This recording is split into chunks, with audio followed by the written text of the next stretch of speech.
अब एक बात ध्यान से सुनो, कंपैरिजन ऑफ सिंगल फिक्स पुली और सिंगल मूवेबल पुली तुम्हारी बुक में है। मर्जी आए नोट करो, मर्जी आए न नोट करो। ठीक, जितने इंपॉर्टेंट क्वेश्चन हैं वो आपको आजकल में पीडीएफ फॉर्मेट में मिल जाएंगे। आपको उन्हीं क्वेश्चंस को पढ़ना है और चैप्टर की एक्सरसाइज पूरी करके रखनी है अगर आप अच्छे नंबर गेन करना चाहते हैं एग्जाम में। तो नहीं गेन करना चाहते तो कोई बात नहीं, जैसे मर्जी है वैसे पढ़िए भाई, कोई जबरदस्ती तो है नहीं ये आपसे जबरदस्ती करी जाए कि नहीं पढ़ना ही पढ़ना है आपको। ये नमक इच्छा अनुसार और पढ़ाई भी इच्छा ही अनुसार होती है। तो आइए देखते हैं कॉम्बिनेशन ऑफ पुलिस। क्या देखते हैं साहब? Combination of police. Combination of police, police का कॉम्बिनेशन। ठीक, पुलिस के कॉम्बिनेशन में एक पुली फिक्स्ड होनी चाहिए और बाकी जो पुलिस है वो मूवेबल होनी चाहिए। तो अकॉर्डिंग टू योर सिलेबस जो आपको पढ़ना है वो आपको एक फिक्स पुली और अनदर मूवेबल पुली में पहले हम आपको एक 3 का सिखाते हैं, फिर एक 4 का सिखाते हैं और दिखाते हैं आपको कि कैसे using one fix pulley, using one fixed pulley and other movable pulleys and other movable pulleys। जो लोग डायग्राम कंसीडर करेंगे, अरे जो लोग डायग्राम अच्छे से समझेंगे उनके लिए कोई मसला नहीं है। देखो 2-3 बातें हैं, अगर इसे समझ लोगे तो अच्छे से सीख जाओगे। ये तुम्हारा फिक्स सपोर्ट है। क्या है तुम्हारा? Fixed support. ठीक, अब इस फिक्स सपोर्ट में तुमने एक पुली यहां ली, इस पुली से तुमने एक लोड सस्पेंड कर दिया। बहुत ध्यान से देखेंगे, ये तुम्हारा एक लोड है और ये पुली इस रिजिड सपोर्ट से इस स्ट्रिंग के थ्रू फिक्स्ड है। ठीक, देखे रहे ना भाई। अब ये ऐसे घूमकर यहां गई, ये ठीक, ये देखो ये एक स्ट्रिंग है बेटा, पहली स्ट्रिंग है। ये स्ट्रिंग हमारी जाती है और एक दूसरी पुली से टच करती है, दूसरी पुली से कनेक्ट हो जाती है, सस्पेंड हो जाती है। अब इसको भी, ये ऐसे तो खड़ी नहीं रहेगी, इसको भी अगर हमें रोकना है तो हमें एक स्ट्रिंग लगानी पड़ेगी। अब ये हमने एक और स्ट्रिंग लगाई। ठीक, देखिएगा। फिर उसके बाद हमने यहां पर एक तीसरी पुली ली, ये भी मूवेबल है। मूवेबल क्यों है भाई? क्योंकि ये फिक्स सपोर्ट से नहीं है। हालांकि इसको इस पोजीशन पे ठहराने के लिए, मतलब कहीं इधर उधर न भाग जाए, इसके लिए हमने इसे वायर से कनेक्ट कर रखा है। तो अब ये वाली पुली है, इसका लिए हम एक और स्ट्रिंग ला रहे हैं। देखते जाइएगा भैया, ये स्ट्रिंग। अब इसके बाद यहां पर हमने एक और पुली लगाई है देवियों और सज्जनों, और चूंकि स्ट्रिंग सेम है तो हम सेम स्ट्रिंग को सेम कलर से दिखाएंगे। ये देखिए, लेकिन आपकी ये जो एकलौती पुली है ये फिक्स्ड है। ये एकलौती पुली क्या है? फिक्स पुली है। तो ये पुली मूवेबल ऊपर की डायरेक्शन में, ये पुली मूवेबल ऊपर की डायरेक्शन में, ये पुली मूवेबल ऊपर की डायरेक्शन में, और ये पुली फिक्स्ड। ठीक, अब ये लोड लगा। भाई जाहिर सी बात है, जब लोड होगा तो स्ट्रिंग होगी टेंशन में, स्ट्रिंग होगी तो स्ट्रिंग टेंशन की टाइट, अरे स्ट्रिंग में टेंशन होगा तो इसका टेंशन तुम T1 मान लो, इसका भी टेंशन तुम T1 मान लो। अब मैंने जैसे ही बताया था कि जब तक स्ट्रिंग सेम रहेगी तब तक तो टेंशन सेम रहेगा, जैसे ही स्ट्रिंग बदलेगी टेंशन बदल जाएगा। तो अब इसका टेंशन T2 मान लो, इसका भी टेंशन T2 मान लो। उसी तरीके से अगर इस पुली की बात करो तो इस पुली का टेंशन T3, इस पुली का टेंशन T3, इस पुली का टेंशन T3। यहीं से तुम लगाओगे अपना एफर्ट, यहीं से तुम लगाओगे अपना एफर्ट। ठीक, ये हो गया इसका डायग्राम, समझ में आ गया। स्ट्रिंग बदलते ही टेंशन बदल गया, स्ट्रिंग बदलते ही टेंशन बदल गया। तो एक ब्लैक स्ट्रिंग थी जिसमें T1 टेंशन लगा, दूसरी स्ट्रिंग थी रेड जिसमें ब्लैक टेंशन लगा T2, तीसरी ब्लू स्ट्रिंग थी जिसमें टेंशन लगा T3। ठीक है बच्चों, हाँ। तो अब लोड बराबर होगा, लोड ये बराबर होगा 2T1, लेकिन ये T1 बराबर होगा 2T2 के, यानी ट्वाइस ऑफ T2, और यानी 4T2।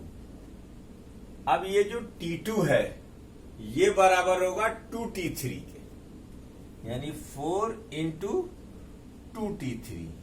इसको हम लिख सकते हैं 2 की पावर 3 इंटू T की पावर 3। ठीक, T की पावर 3। अब अगर एफर्ट की बात की जाए, अब अगर एफर्ट की बात की जाए तो एफर्ट जो होगा, एफर्ट होगा T3, यानी E की वैल्यू सिर्फ T3, जबकि लोड की वैल्यू 2 की पावर 3 इंटू T3। तो इसका मैकेनिकल एडवांटेज क्या होगा भाई? मैकेनिकल एडवांटेज होता है load upon effort, load upon effort. Load की वैल्यू 2 की पावर 3 इंटू टी की पावर 3, अरे T3 अपॉन T3, तो 2 की पावर 3 हो गया। ठीक, अच्छा। अब मान लो कि लोड चलता है D डिस्टेंस से। कब? जब हम स्ट्रिंग को खींचते हैं D डिस्टेंस से।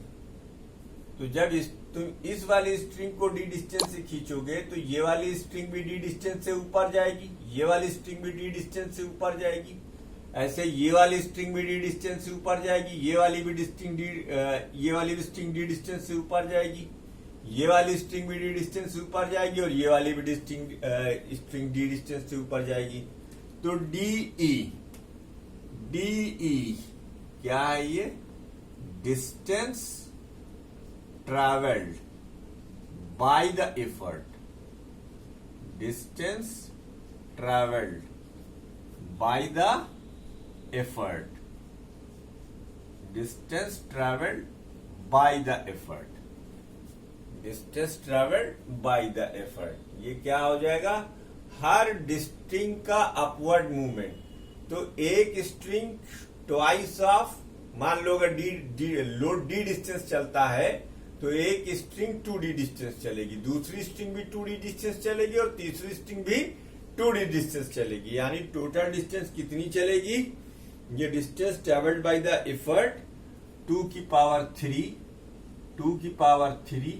क्यों? क्योंकि यहाँ 3 पुली लगी हुई है। 2 की power 3 into D upon D, distance travelled by, अरे रुक जाओ यार। अब उसी तरीके से distance travelled by load, distance travelled by the load, load से जो डिस्टेंस चलेगी वो कितना चलेगी? सिर्फ D चलेगी। ठीक है, DE और DL। तो अब वेलोसिटी रेशियो क्या होता है? वेलोसिटी रेशियो होता है mechanical advantage, distance travelled by effort upon distance travelled by load, distance travelled by effort upon distance travelled by load, that is 2 की पावर 3d अपॉन डी। तो ये भी क्या आ गया 2 की पावर 3। देखो मैकेनिकल एडवांटेज और वेलोसिटी रेशियो दोनों सेम है। आप इसकी इफिशियंसी निकाल लें, आप इसकी इफिशियंसी निकाल लें। तो इफिशियंसी इसकी क्या होगी, इसकी इफिशियंसी का एक फार्मूला आपको पता है।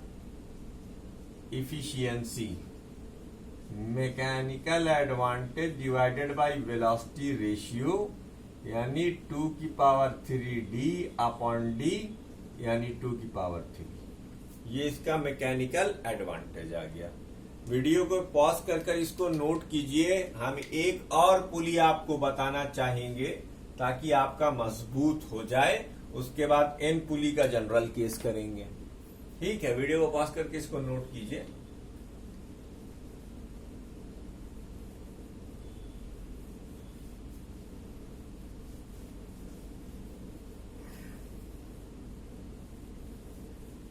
अब देखो भाई, चलो अब हम 4 पुली का केस करते हैं। 4 मूवेबल पुली और एक फिक्स पुली।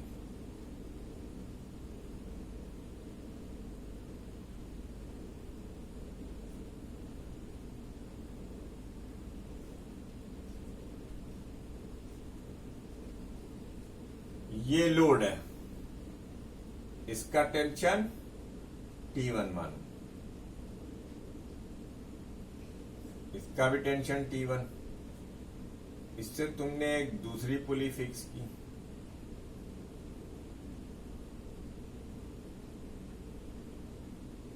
ये देखो, ये T2 हो गया। इससे तुमने एक तीसरी पुली फिक्स की, ये T3 हो गया। इससे तुमने एक चौथी पुली फिक्स की, और ये ले जाकर तुमने एक फिक्स पुली पर लगा दिया। ये इसका एफर्ट हो गया। अब इस स्ट्रिंग का टेंशन T1, इस स्ट्रिंग का टेंशन T2, इस स्ट्रिंग का टेंशन T3 और इस स्ट्रिंग का टेंशन T4, और ये आपका T4 हो गया। 4 पुली का केस हो गया।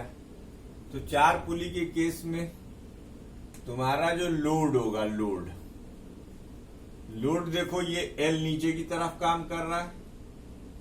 लोड की वैल्यू होगी ट्वाइस ऑफ T1, यानी 2 इंटू, अब ये T1 की वैल्यू होगी ट्वाइस ऑफ T2, यानी 2 into T2, that is 2 square T2।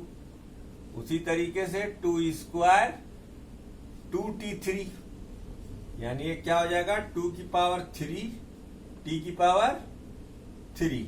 अब T3 की वैल्यू क्या होगी ट्वाइस ऑफ T4, तो ये क्या हो जाएगा twice of T4 into T4। ये हो गया लोड तुम्हारा। इसी तरीके से अगर हम एफर्ट की बात करें, तो तुम्हारा एफर्ट क्या होगा, ये E होता है। E की वैल्यू क्या आ जाएगी बच्चा, E की वैल्यू आ जाएगी T4। तो मैकेनिकल एडवांटेज क्या होगा, मैकेनिकल एडवांटेज 2 की पावर 4 इंटू T की पावर 4 अपॉन T की पावर 4। तो ये हो गया 2 की पावर 4। ठीक, तो इन जनरल अब देखो 3 पुली थी तो 2 की पावर 3, 4 पुली है तो 2 की पावर 4, 5 पुली लगा दोगे तो 2T1, 2 into 2T2 into 2 square into T3, उसके बाद T4, फिर T5, एक टेंशन और बढ़ जाएगा। इसी तरीके से if there are n pulleys, अब यहीं पे लिख देते हैं, if there are n movable pulleys, if there are n, इसका काम क्या है, सिर्फ आपके एफर्ट को एक कन्वीनियंट डायरेक्शन में बना देना। पहले अगर ये नहीं लगाओगे तो तुम्हें ऊपर से खींचना पड़ेगा, लेकिन इस फिक्स पुली की वजह से एफर्ट तुम्हारा नीचे लग सकता है। If there are n movable pulley, movable pulley, then mechanical advantage, then mechanical advantage 2 की पावर n हो जाता है। याद रखिएगा ये, if there are n movable pulley then mechanical advantage is equal to 2 की पावर n हो जाएगा।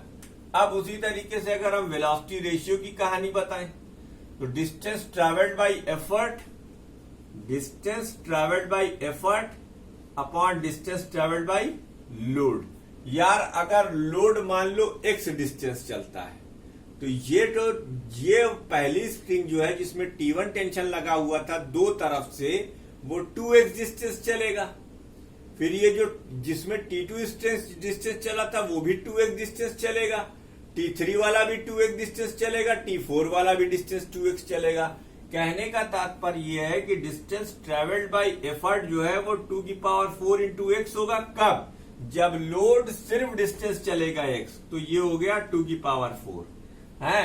तो if there are n movable pulley then mechanical advantage is 2 की power n and also velocity ratio. तो वेलोसिटी रेशियो भी क्या होगा? 2 की पावर n ही होगा।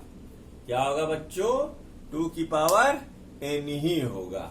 अब ये आ गया वेलोसिटी रेशियो और मैकेनिकल एडवांटेज। अब हम देख सकते हैं now we are in situation की इफिशियंसी क्या है भाई इसकी।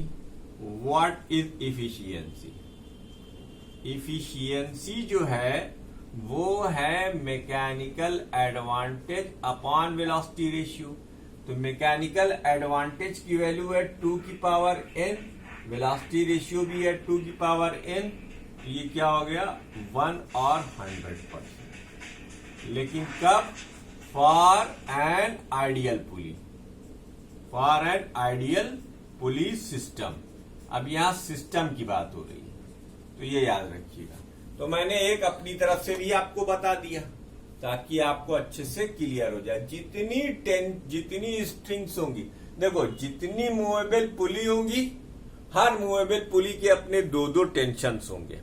तो जब एफर्ट की बात की जाएगी तो वो सिंगल टेंशन से काउंटर बैलेंस होगी, लेकिन जब लोड की बात की जाएगी तो लोड पहली स्ट्रिंग के 2 टेंशन, फिर दूसरी स्ट्रिंग के मल्टीप्लाइड बाय 2 टेंशन, फिर तीसरी स्ट्रिंग के मल्टीप्लाइड बाय 2 टेंशन, फिर चौथी स्ट्रिंग के मल्टीप्लाइड बाय 2 टेंशन। वैसे मान लो अगर n है तो वो n टाइम्स मल्टीप्लाई हो जाएगा। बस यही फर्क, यही समझना था आपको।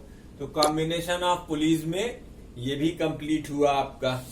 अब हम लोग इसमें एक चीज और पढ़ेंगे जो सबसे इंपॉर्टेंट है, जो आपके बोर्ड में पूछा जाता है।